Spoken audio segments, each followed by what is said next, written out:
Ito po si Bibida Curtis.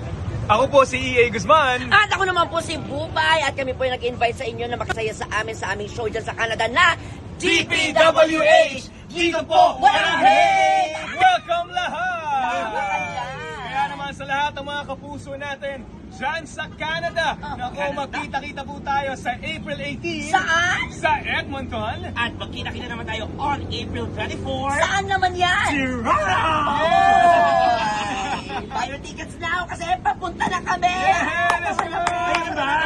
Uy! Bakit ganyan ang outfit mo? Malamig dun. Oo nga, ba't ka prepare? Okay na to, tara na.